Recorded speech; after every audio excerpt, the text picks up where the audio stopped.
In the near future, a couple, Alvy and Rachel, live in modern-day New York. They've been thinking about having a baby, but their different work schedules make it difficult to conceive naturally. Alvy is a botanist and teacher who works from home, dedicated to preserving nature's heritage. Rachel, on the other hand, is a tech expert at the prestigious AI company, Folio. At a meeting, Rachel introduces her latest innovation, a deep learning technology that assists users with redundant tasks, such as filling forms and taking notes during meetings.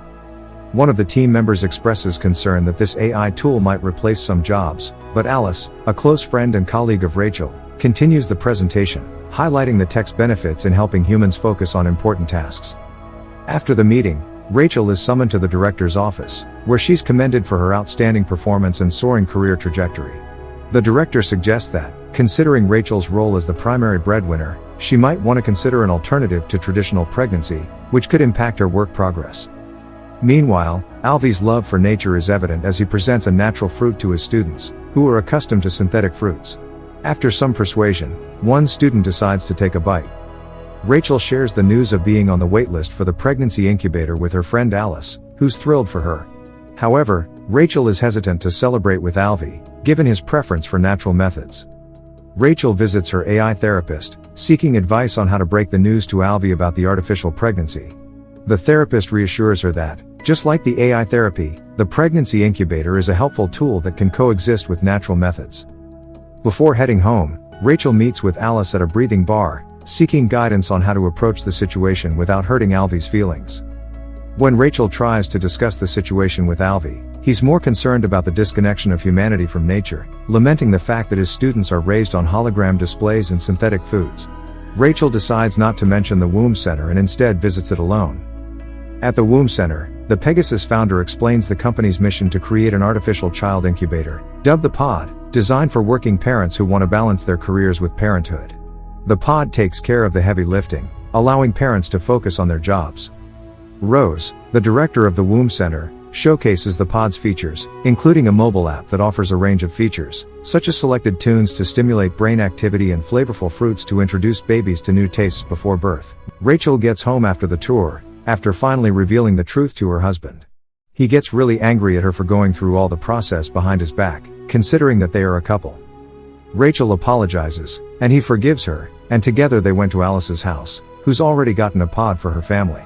Alice is really excited about the pod, saying that this would make women around the world have more control over what to do with their lives, since natural baby conception is a burden.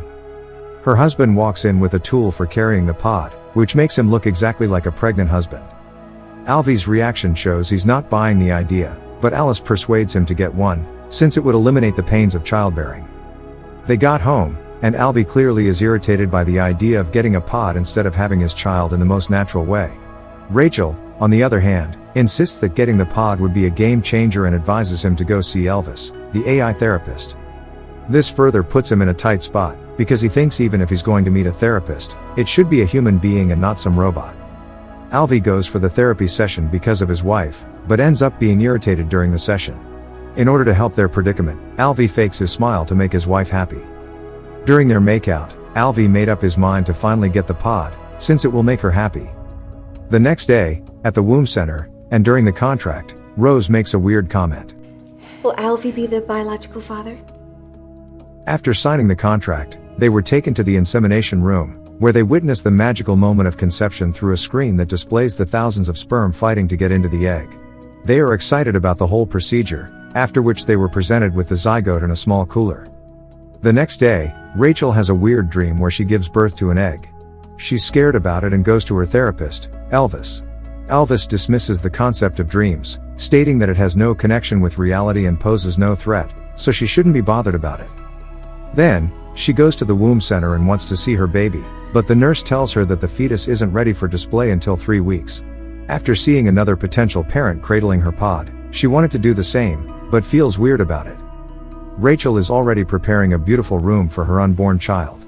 Alvy is excited and wants to join her in the decorations, but Rachel doesn't like his plants, so Alvy gets really angry and changes his mind, telling Rachel he would go plant it on their old Shell Island house. The idea of the Shell Island house is unpleasant to Rachel, so she intends to mortgage the old house because they never go there, plus they could really use the money.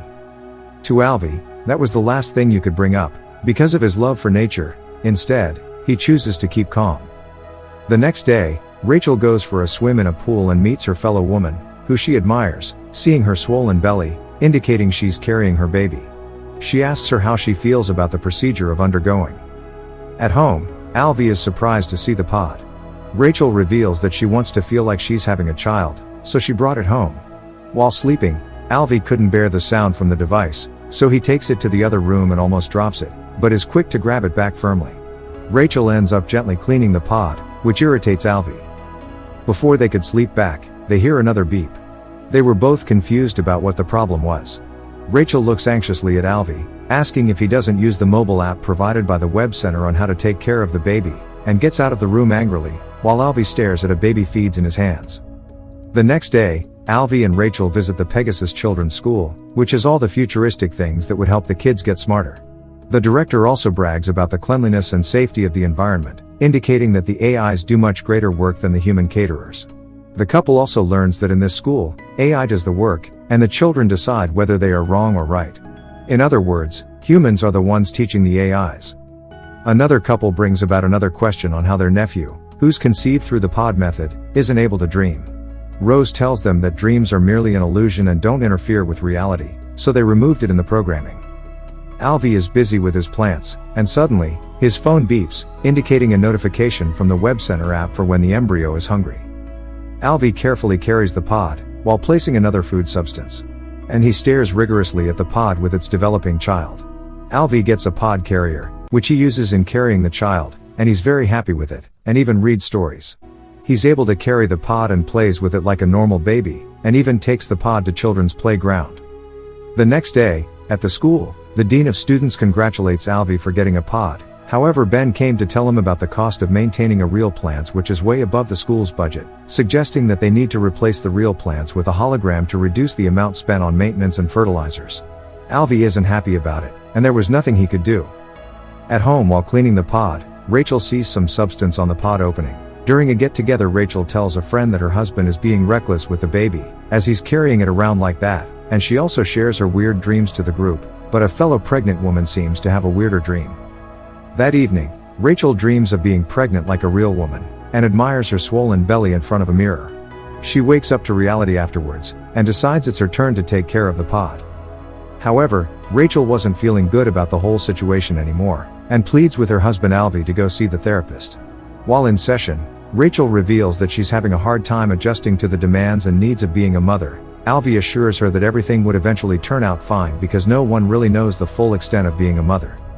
Eliza, on the other hand, requests that they connect the pod uterus to hers, so she could start a therapy for the child inside the pod. This seems more weird.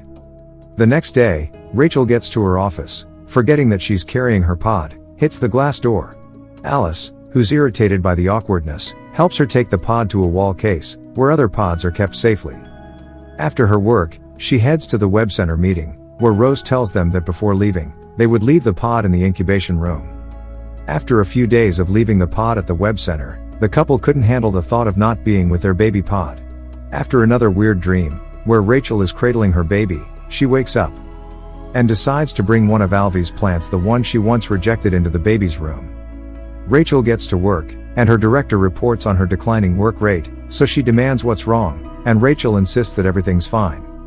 The couple goes to the web center to carry their pod, so they can witness their child's birth on the day of delivery. But the web center director tells them that the date has been adjusted, since they would be doing some upgrades on that day, and so the delivery day has been adjusted to Wednesday, but they could still visit their pods, and not only that, she also hands both of them a case that contains dream capsule, so they can regulate the type of dreams they want for their child, calling it a dream content.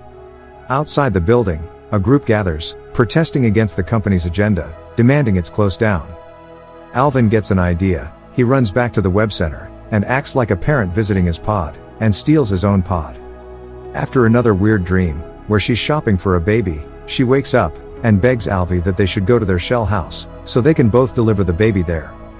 Alvy meets with Rose, and tells her his plan to travel to his old house, but she insists that the pod is the company's property, and she makes a comment, indicating that the pod is a borrowed womb, and they wouldn't want anything to happen to it, so they should bring it back safe. Without a word, Alvy leaves her office. Next, the couple packs up few of their stuffs, and leaves for the Shell Island. the couple arrives at the shell house, where they prepare themselves for the delivery day. On the day of delivery, the pod base shuts out, indicating that the web center has shut out the pod. Rachel wanted them to go back to the city so the company would fix it, but Alfie suggests that they wait until 48 hours, because that's long enough before the pod battery runs out, and also it's already few minutes before their child delivery. The next morning, the pod indicates an ovulation, so the couple tries opening it with a code, but it doesn't work.